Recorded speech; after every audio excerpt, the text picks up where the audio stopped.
Salut les amis, c'est Marco. Bah écoutez, bienvenue dans cette deuxième vidéo d'une série de 21 vidéos. Pour ceux qui comprennent pas ce que je raconte, j'ai fait une vidéo hier soir, allez voir sur ma page YouTube. J'ai expliqué que je partais pour un challenge de 21 jours, en fait sur le grand thème général, sur la confiance en soi et l'estime de soi. Et j'ai rien trouvé de mieux tout simplement avec les conseils de mon coach David Laroche, avec les conseils de Mille Lavoisier, mon ami. J'ai rien trouvé de mieux tout simplement que pendant ces 21 jours, ce qui allait me motiver à faire des vidéos et refaire des vidéos régulièrement, c'était tout simplement, je suis pas un très bon formateur, je suis pas un très bon enseignant. Par contre, ce que je sais faire, c'est raconter des histoires. Et en fait, je pense qu'à travers mes histoires pendant 21 jours, je vais pouvoir vous montrer que même si je suis considéré, entre guillemets, comme un grand leader du marketing de réseau, parce que ça fait 6 ans que je fais du marketing de réseau, ça fait 6 ans que j'ai rien lâché, que j'ai mis ma société en sommeil pour vraiment me consacrer expressément au marketing de réseau. J'ai fait plusieurs activités en marketing de réseau d'ailleurs dans plusieurs domaines. Euh, c'est vraiment de vous montrer que malgré toute l'expérience que j'ai, malgré que je sois un leader en marketing de réseau, que je gagne très très bien ma vie, que j'ai une belle société, que tout va très très bien pour moi dans ma vie personnelle et ma vie financière et ma vie familiale. C'est vraiment de vous montrer que malgré tout, on a tous une petite partie de vulnérabilité. C'est de vous montrer que tous au quotidien, et moi j'ai au quotidien cette vulnérabilité qui me tamponne le cerveau toute la journée. Et quel est le remède à cette vulnérabilité, pardon. C'est tout simplement de jouer sur la confiance en soi et notamment un des paliers qui est sur l'estime de soi. Et par exemple, aujourd'hui, je vais vous raconter un petit peu entre guillemets ma journée.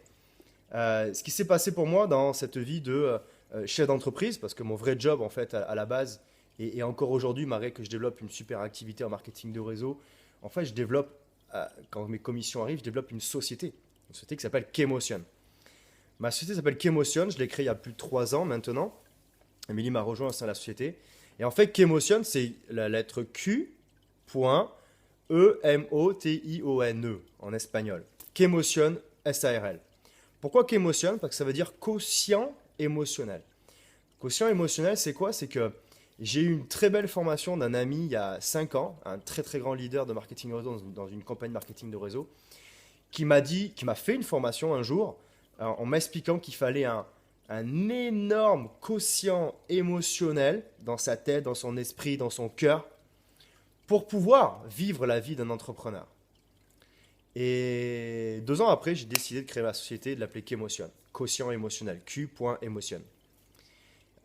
Kemotion, c'est quoi? C'est tout simplement un connecteur d'émotions. Ok. Qu'est-ce que c'est un connecteur d'émotions? C'est très généraliste. C'est tout simplement de pouvoir capter, gérer ses émotions. Donc capter des émotions négatives, capter des émotions positives, capter des émotions qui a priori n'ont pas d'influence sur nous. Et en fait, par rapport à notre subconscient, on influence. Capter une émotion qui a envie qui nous émeut et qui vraiment nous en donne envie d'avancer. Et puis en fait, on s'aperçoit qu'on aurait peut-être dû gérer l'émotion différemment et rester là où on était. Euh, Vraiment, connecteur d'émotions, c'est vraiment vivre ces émotions au quotidien, que ce soit dans le boulot, que ce soit dans votre entreprise, que ce soit dans votre sport, dans votre loisir, dans votre famille.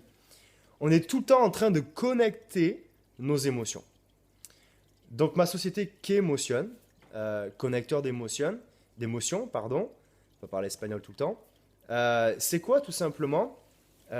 C'est ce qu'on appelle, ceux qui font du marketing de réseau depuis longtemps vont comprendre ce que je dis. On appelle ça les montagnes émotionnelles. Les montagnes émotionnelles, c'est quoi? C'est, vous savez, c'est les hauts, les hauts, les bas, qui se font dans une année, qui se font dans un mois, ou sur plusieurs mois, qui se font des fois dans une journée. Et, et lorsqu'on est entrepreneur, entrepreneur, encore une fois, entrepreneur de son entreprise, entrepreneur de sa vie, entrepreneur de sa famille, entrepreneur de son loisir, quand on est entrepreneur, quand on va de l'avant, souvent ces montagnes émotionnelles, on peut les vivre dans la même heure, même des fois dans les mêmes minutes. Grâce aujourd'hui avec les nouveaux outils sociaux et les mails informatiques, on peut recevoir plusieurs informations en quelques minutes.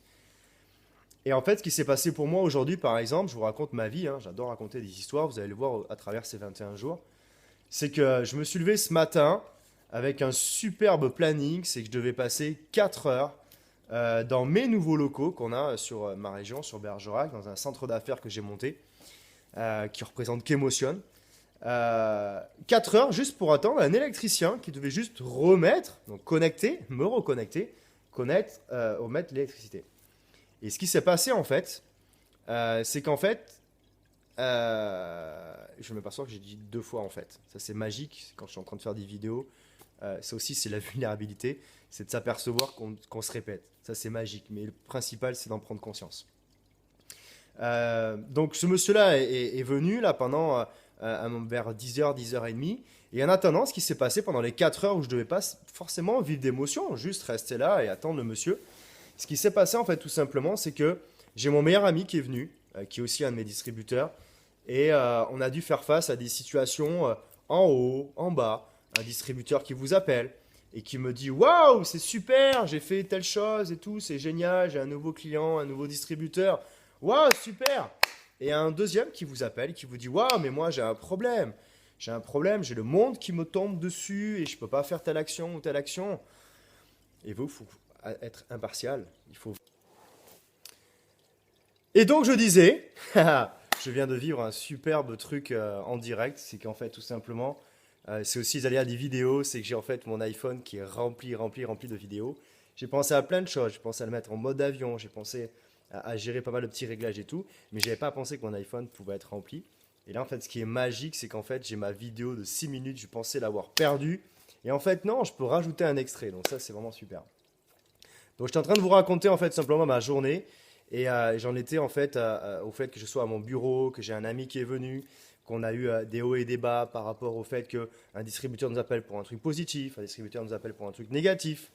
Ensuite, dans ma vie perso, j'ai reçu un coup de téléphone personnel qui n'était pas franchement sympa. Après, j'en ai reçu un deuxième qui était super sympa. Après, on est arrivé à la maison, on a vu notre assistante, on a eu un truc bien, un truc pas bien, ainsi de suite. On a eu un problème sur une voiture, on a résolu plein de choses qui vous arrivent en fait au quotidien, qui nous arrivent en fait tous les jours. Bref, pourquoi je vous raconte tout ça? Parce que souvent, on se dit, on vit dans le monde des bisounours, ou les gens vivent dans un monde des bisounours, il leur arrive pas de problème, ils sont gavés, ils n'ont pas les mêmes problèmes que moi. Vraiment, souvent, moi, les distributeurs m'appellent, ils me disent ouais, mais Marco, on n'a pas les mêmes problèmes. Mais si, bien sûr que si. Sauf que moi, en fait, j'ai décidé de mettre mon focus sur. Alors, j'ai pas dit que j'étais focus, hein. Focus, c'est se fixer un objectif et le garder. Tout simplement, j'ai décidé en fait de garder mon cap comme un capitaine qui peut être dans des eaux superbes aux Caraïbes ou être dans une tempête. Je suis le maître de mon bateau, je suis le capitaine de mon bateau. Et surtout, j'ai décidé, et ça, je remercie encore David parce que je l'ai appris ce week-end, et c'est des choses que j'avais entendues longtemps, mais vraiment ce week-end, j'ai mis justement de la conscience dessus, c'est que j'ai appris qu'il fallait rester conscient sur ce qu'on a envie de faire, de mettre de la conscience sur certaines choses. Si vous arrive quelque chose de bien, il faut mettre de la conscience sur le fait qu'effectivement, c'est extraordinaire. Et il faut se féliciter, il faut célébrer. Yes, yes, yes. Ça, c'est important. Par contre, si vous arrive quelque chose de négatif, eh bien, il ne faut pas mettre de la conscience dessus. Il faut le vivre comme une expérience. Ok, vous me suivez? Vous avez quelque chose de positif dans votre journée. Yes, vous célébrez. Il n'y a vraiment aucun problème là-dessus. Vous êtes content de vous. Il vous arrive quelque chose de négatif, un bas émotionnel. Et là, en fait, ce qui se passe, vous ne mettez pas de la conscience sur votre problème, mais vous mettez de la conscience sur le fait que vous allez en tirer une expérience. Un mauvais coup de téléphone, un mauvais coup, une mauvaise, ce que vous appelez des mauvaises expériences ou des problèmes, moi, depuis très longtemps, j'ai été habitué à transformer ça en trouver une solution. Vivre une expérience, c'est transformer, comme dit mon ami David Laroche, transformer le chaos en magie. Okay, c'est le job d'un leader toute la journée. Quand vous m'appelez, si vous êtes en train de me regarder, vous m'appelez pour des problèmes, moi, mon rôle, c'est de transformer votre chaos en magie. Okay, et je voulais vraiment, par cette vidéo qui peut-être encore va être assez longue, mais en tout cas pour ceux qui vont la regarder jusqu'au bout, c'est vraiment de vous expliquer que on a la même vie que vous. Okay, on a la même vie que quelqu'un qui peut avoir des soucis. La seule différence avec une personne qui a des soucis et peut-être moi, c'est que la personne qui a des soucis met le focus sur ses problèmes et met en avant ses problèmes pour que ce soit des excuses. En fait, c'est juste prendre des... Au Maroc, je rentre du Maroc, au Maroc, ils nous dit quand tu as un problème, c'est ça la vie, c'est comme ça, c'est pour te forcer à trouver une expérience. Et la différence avec moi, c'est qu'effectivement, quand il y a un problème, je fais ça comme une nouvelle expérience. Et oui, c'est dur, effectivement. Je peux, par exemple, vous montrer un exercice qui est assez rigolo. C'est tout simplement, quand vous avez des problèmes, essayez de sourire. Et essayez de faire la gueule quand vous souriez comme ça. Essayez, forcez-vous à faire la gueule et gueuler quand vous êtes comme ça. Vous pouvez pas. Vous pouvez pas. C'est pas possible. Vraiment, prenez ce petit pas, prenez cet exercice-là. En tout cas, c'est comme ça que moi, je l'utilise maintenant. Tout simplement pour dérouter votre inconscient et mettre de la conscience sur l'expérience que vous pouvez en tirer plutôt que sur les problèmes. Ok? Et je vous jure, c'est pas facile. Mais je vous jure que si vous faites ces 21 jours avec moi, si vous faites les exercices avec moi, si vous comprenez ce que je dis, d'ailleurs, n'hésitez pas à m'envoyer un petit message sur Facebook ou m'envoyer un mail. Je pourrais vous coacher à ce moment-là aussi. N'hésitez pas vraiment à m'en parler pour qu'on le fasse ensemble. Ok? Non, un leader en marketing de réseau n'est pas quelqu'un de extraordinaire. Il devient extraordinaire par rapport à sa façon de communiquer, par rapport à sa façon de penser. Et souvent, en fait, on dit à une personne, si tu veux du succès, commence déjà par avoir du succès avec toi. Ma chérie m'a sorti une très belle phrase à midi où elle m'a dit, si tu veux qu'on t'aime, commence déjà par t'aimer toi-même. Ok? Si vous ne vous aimez pas, comment voulez-vous que les gens vous aiment? Ok? Donc, racontez-vous des histoires, racontez-vous des belles histoires et augmentez votre estime de vous et vous verrez que vous allez vous sentir bien et à partir de là, vous allez avoir les gens qui vont se connecter à vous. Ok? Vraiment, suivez ce conseil-là à la lettre et puis je vous retrouve tout simplement pour ma vidéo numéro 3 que je ferai demain. Belle soirée. Ciao, ciao.